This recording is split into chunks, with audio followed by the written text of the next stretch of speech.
So since Jeff was able to take a selfie with you, our company has a thing about selfies, so I'm going to take one too.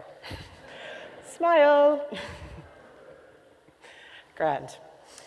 So I'm going to start with a little bit of empirical research that I did last year. So in January 2015, I moved from London, where I'd lived for several years, to Oslo, Norway. And about a month after I moved there, a friend of mine who I'd known for about a decade invited me to brunch to meet his Norwegian friends. That was great, except slight communication snafu. I don't know what I was supposed to bring to brunch.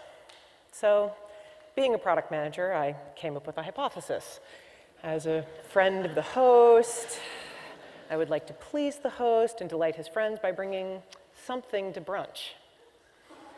So I thought about the places I'd had brunch before and what would work in England and France and Norway, and came up with champagne, right? This is a nice thing to bring to brunch. People would like this. So the next morning, I went to my friend's house, pulled out 2 bottles of champagne. His friends were chatting along merrily. I put them on the table. Silence. They just stared at the bottles. It's kind of like I had taken a dead body and thrown it on the table. Finally, my friend broke the silence. Lisa, we only have champagne for the 17th of May. This is Norway's National Day. Do you have a drinking problem? Oh, so what is brunch in the UK is a drinking problem in Norway. Yeah. So I apologized profusely to everyone. I'm so sorry. What was I supposed to bring? To which the incredulous faces responded, bread. Bread? Clearly, I was not in the UK anymore. So what did I learn from this experience? Well, first of all, my hypothesis failed. Don't bring champagne. I probably need to do another hypothesis with some bread, and it's going to take me another decade to find a friend who's going to invite me to brunch. Such are the vagaries of culture. Culture tells you everything you're supposed to do, from the products you make to the things you're supposed to bring to brunch. Mental note to self, don't make champagne brunch selector app for a Norwegian market. So, knowing your product is cultural is just the start. What I'm here to help you understand is that once you're in one culture, how do you know what questions to ask to be able to take your product to the next culture? Some of you are lucky enough that your products are already being adopted in new countries, so you can talk to those users and find out more. But many of you are in a situation where you're picking a country and going in. So you need to do a lot of research to make sure that you're understanding what the real problems are in that country. Because the point of going into the countries is to get more users, right? And you get more users so you can get more money, because the overlords who employ all of us really like money. But I have some bad news. This is hard. There are people who have a lot of money and a lot of resources, and they still get this wrong. Tesco, for example, huge in the United Kingdom, decided they wanted to go into the United States. But they didn't do a good job of really understanding US shopping habits, and they wasted millions. Americans didn't find their fresh and easy brand fresh or easy. HP Touchpad's digital magazine, Pivot, originally did all of its layouts in English, which would have been fine except for the fact it was supposed to work in French and German. And once they translated the text, it was much longer than the English was allowing for. But instead of changing the layouts, they just cut the articles down, making some really strange reading in German and French. But perhaps the most epic fail recently was Target, an American discount retailer. They wasted $2 billion, making a mistake that perhaps many of you do, thinking Canadians and Americans are the same. We're not.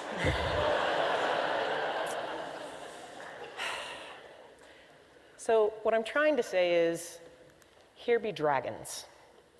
And the bad news is, we don't even agree on what all the dragons are.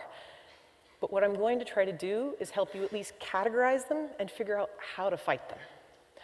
So we'll talk about what your problem solves. We'll talk about how other people perceive that problem, what data you need, how that data is perceived. And lastly, make sure your user interface makes sense to those people who are using your product. So as all good product managers, let's start with the problem. What does your product solve? What are you fixing in your home country? How do people talk about that problem? This is a really good understanding that you should have, and you need to understand how it works in the new country. But before you rush off to Google and start searching for Thailand dating applications, wait. The problem is you're already anchored in your own language.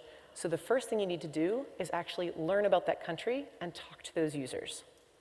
Again, people who are in a lucky position where people are already using your application in the new country, you can talk to those users.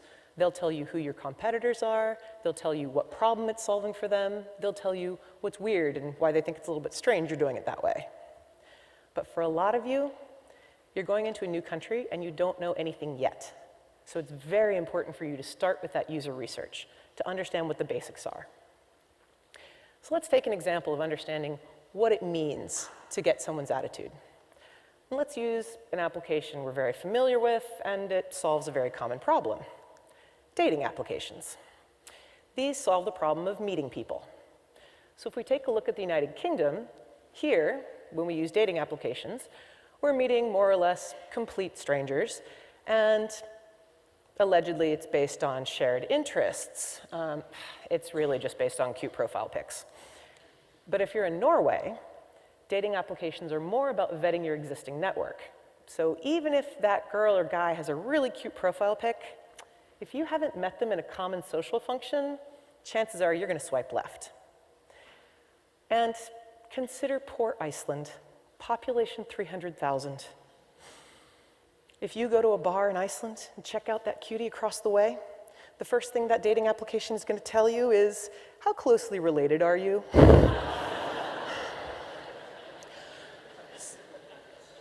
So the dating applications fix the problem of meeting people, but it's three very different problems. One is any complete stranger. One is, please find somebody I already know. And the last one is, please help me not date my cousin. But once you have that understanding, the next thing you need to do is understand the basic assumptions about your product in your home market. So are you an Android application going into a market that's mostly iOS? Have you made a desktop application in a place that they're expecting to be a mobile application? Understand what the fundamental things are that your product has, so you know what you need to change to make it work in the new environment. The other thing you need to understand are what the social conventions are around using your application. So is this used with friends, at home, at work? Is this used in a group, by yourself? You need to understand how this works so that you can understand what you need to change. Now, to get this basic information, where do you start? Happily, I have some references. If you start with the CAA World Factbook, this has a write-up on every single country in the world and can just give you some basic primers on what you need to know about that country. Statista has a number of research reports telling you things like what the penetration of Android is, how many people have laptops, how good is that mobile infrastructure. This can be particularly handy for you to understand better what assumptions you have in your product and what will or will not work in the new country. For those of you who are in the UK Department of International Trade has a fantastic one-pager for every single country the UK does trade with. And you can use this as your introduction. And lastly, most countries are delighted to hear that you would like to expand your business into their country. And so for this, go check out the embassy for that country. This is the list of all of the embassies that are here in London. So once you know what that country looks like, is now the part where you get to fly the entire team to Tahiti so you can all understand local user behavior. Chances are it's a little expensive for your company to do, so you need to bring the country to you. For example, Facebook has 2G Tuesdays. So it shuts down the network so that everybody basically feels what it's like to be in a developing country and to never actually see an entire Facebook page load. Maybe you're working on a mobile application, in which case you want to check out what the top 3 mobiles are that are used in that country. These mobiles will then go out, buy them, bring them back to your team, make people use them for a week. You will learn a lot about screen size. But once you actually have this understanding of these solutions, then you have an understanding of what things look like more in that country. And you may find that there are people who are already competing in this space. So go get those solutions, bring them back to your office, and set them up as best you can. Do you need to throttle your network? Do you need to make it faster? Do you need to change the default language of your computers? Whatever it is, set it up at home and in your office so that you can see how people are using it and how you might need to change your product. But it may very well be you do all this research and it turns out you don't need to change anything except the marketing. There may be a case where your product is more or less okay, but the way you talk about it needs to change. So let's use an example we all know and love. Beer. Here in the United Kingdom, Stella Artois, very normal, everyday beer. But if you're going to drink Stella Artois in America, don your tuxedo or your ball gown, because you are drinking European sophistication. Same thing with Budweiser in Canada. In Canada, every dépanneur, every barbecue, every corner store all has Budweiser. But if you're going to drink it in China or Russia, well, that's quite the high-end tipple you've chosen. So keep in mind that while you may be lucky enough you don't have to make major changes to your product, you may need to adopt your marketing and keep doing your user research because the market may very well move while you're not paying attention. So let's do a quick recap. Understand the perceptions of the problem in your new country. Make sure you understand the assumptions of your product and how they operate in your home country and how that may need to be translated. Bring the chosen country's infrastructure to you. Make your Wi-Fi 2G, make it faster, whatever it needs to be. And lastly, think through your marketing. Many of us make applications that require us to use data. And understanding data from one country to the next is a little bit tricky because different countries have very different ideas about sharing and using data. And sometimes the piece of data you have doesn't encode the same information from one place to the next. For example, in the United States, a zip code tells you within a few thousand houses as to where you live. But a British postcode tells you maybe within 10 houses. So the level of privacy that's required for offering a zip code or a postcode is very different. Your users may also have an issue with sharing certain information because of what it encodes. For example, in the United States, sharing your social security number is considered incredibly invasive and they expect you to treat it with highest security. Sharing your national insurance number in Britain, mostly British people will just wonder why you want it and what you could possibly do with it. Names are another area that are fraught with problems, as Facebook's real name policy can show you. From telling immigrants that they don't have the right name, to telling Irish people they have to spell it properly, to telling transgender people that they're not who they thought they were. Facebook has had a number of headaches trying to fit people into their idea of what a name is. And honestly, what is a first, middle, and last name? If you're Spanish, you have 2 last names. If you're French Canadian, you have up to 4 first names. Telling people that they have to abide by your regulations for naming is incredibly offensive, and it'll stop them from using your application before they even start. So to better understand this, take a look at the other applications in the area and find out how they are asking for this information and what it looks like. Now, another piece of the problem with data is that it's not just about the active data you're collecting, it's also the passive data. So, while you may not think it's a big deal that you know that somebody played this game for 30 minutes, you actually may be pretty upset to learn that that 30 minutes was at 3 o'clock on a Tuesday when you needed work from them. So that may, again, not seem like a big deal, but what about fitness data? I mean, do you really care the last time your boss went jogging? You'd probably mind, though, if you knew the last time he had sex. Fitbit had this issue a few years ago where it accidentally published all of the fitness data it was collecting. This included sex, with comments. Fitbit fixed this problem by changing it to moderate aerobic exercise. But this still led to one more problem.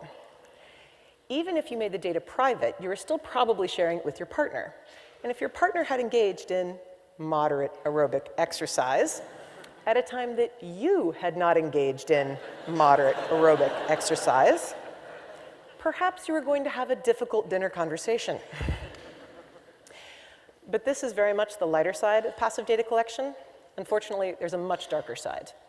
During the Arab Spring, Egyptian authorities used Facebook and Twitter to track down protesters and then make them disappear, to kill and torture them. Zimbabwe did the same thing with Facebook, using it to find people who were related to government dissidents and therefore using them to arrest and torture. So be very careful about the information that you make public and how that might be used, but also understand how people think about that information. So the third thing you need to really think about when it comes to data is the most important lifeblood for your company: payment. There are three things you need to know. One, make the currency right. A Singapore dollar is not a Canadian dollar, is not an American dollar. Make sure they know which currency they're paying in. Second, make sure the price is correct. So with a new country, you may have new shipping, new fees, new other things you have to consider. Make sure that the price that's shown to them is the price they're charged. Few customer problems are as bad as that one. And lastly, make it easy for people to give you money. Choose a payment method that they know and are familiar with. For example, in Germany, they're really not so big fan of credit cards. And they don't really like entering their debit card details into a site they don't know. But they do spend a lot of money online. How do they do it? PayPal. If you're in the United Kingdom, banking details we hand out all the time to think of direct debits for everything from our gym to our electricity bill. But in America, handing out your bank account details, they're going to ask you if you're some sort of Nigerian prince. And lastly, if you're working in emerging markets, mobile payment methods are very common. So you're probably going to look at something like EasyPesa or SureCash in order for you to be able to collect the money from your users. So again, quick recap on data. Know what information you're looking for. Understand what you're asking. A zip code is not a postcode. Understand what that information means to the user. Do they expect you to treat it differently because of what it encodes? Understand the reaction to passive data. This may very well be a case of life or death. And lastly, you're there for the money. Make it easy to pay, because if you're not making it easy to pay, what are you doing there? What are you doing here? So using all this information, we now need to work in the very last and the scariest part of this, which is the user interface. This is where all of your cultural assumptions show. From the colors you choose to the language you use, this is what shows whether you did your homework really well in the first 2 points. So start with language. How much text do you use in your application? Do you really need to use it? Angry Birds was able to make their entire introductory video with no words, and it explains how the game is played, and it tells you why they're egg-stealing pigs. But it may be a good idea for you to use a little bit more text to explain what's going on, particularly if they're new concepts. But be very careful about translation. Because, for example, if you're making some sort of volcano application where you need to warn people about things, you better make sure that those are sirens people are hearing and not mermaids.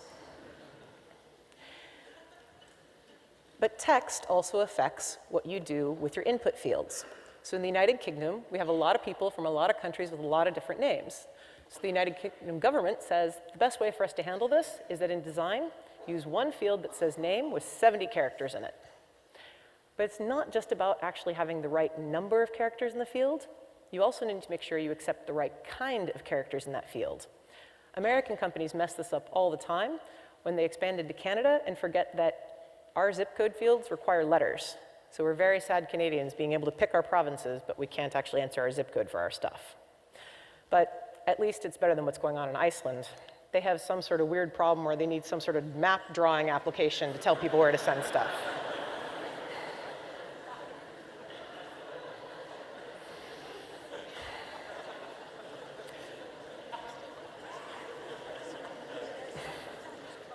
Telephone numbers are another issue. So up to this point, you've probably only had telephone numbers from one country, which is great. But now you're going to have telephone numbers from another country, which means you need to have country codes. And not only do you have to have country codes for everything that goes into your database from now on, you need to update your database with all the country codes for the stuff that's already in there. Currency is also a little bit tricky. You have to make sure you get the decimal point right. Otherwise, woe betide the product manager who ends up with a headline because they screwed this up. Banco Posta ended up telling people that when they pulled stuff out of their ATM that was 3 digits, they would record it as 5 digits. That meant you pulled out 100 euros from the ATM, and the bank recorded it as 10,000 euros. Iconography is another area that's particularly tricky because most of the West has used iconography that tells the history of telecommunications and computers. So when I see the save icon, I have fond memories of a child playing with my Commodore 64 and played Lode Runner. But when you show this to somebody from Myanmar, they have no idea what this is. And this was the challenge that our photo application that at Telenor had. So what did they do? They came up with showing a box and then put the word save underneath it. And people understood exactly what that was supposed to do.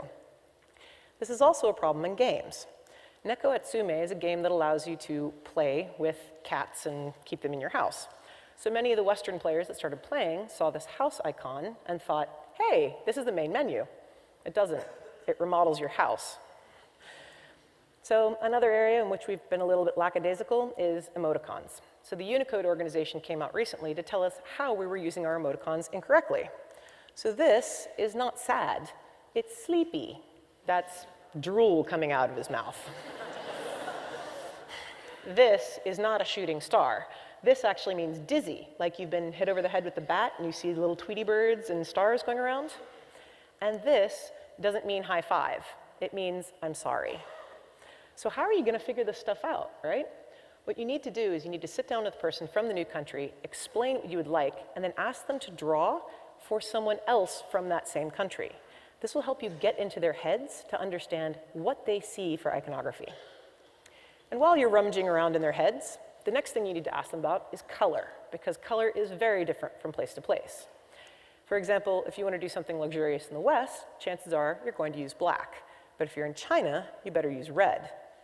But wait a minute, red is for weddings in Vietnam, but if we're talking about weddings in France, then it's white. But if we're talking about white, that must be a funeral in India, right? Understanding what the color means to the people helps you understand what context puts their brain in. So having a red go button and a green stop button is incredibly confusing to your users. I mean, just think. Every time the Dutch see orange, they think royalty. We British, we just think cheap flights.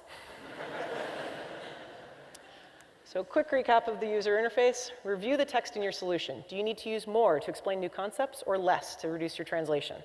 Assess the input fields. Are you getting the right characters? Is the right length? Think through your iconography. Is it just telling the history of telecommunications, or is it really representing what they think? And lastly, pick colors that make sense. So I've taken you through a whirlwind checklist of all the things you need to know in order to take your product into a new area. And the news is that if you can make it work, it's great. Look at Spotify, Skype, TransferWise. They've made a fortune being able to take their product into new markets. But it's hard. You've got a lot of work to do. So to make it work for you, think through your problem. Understand how the new country sees it. Make sure you understand the data you're asking for, and make sure you make a user interface that works for them. But I have one last piece of bad news. Not all problems exist in all countries. So you may find in your research that your product doesn't fit because the assumptions you have or the things you're solving aren't really things that need to be solved there. And maybe you've listened to this entire presentation and decided, this is crazy hard, I'm not doing it. Okay, that's fine. But I do have one last piece of advice for you. If you ever find yourself at a Norwegian brunch, bring bread. Thank you very much.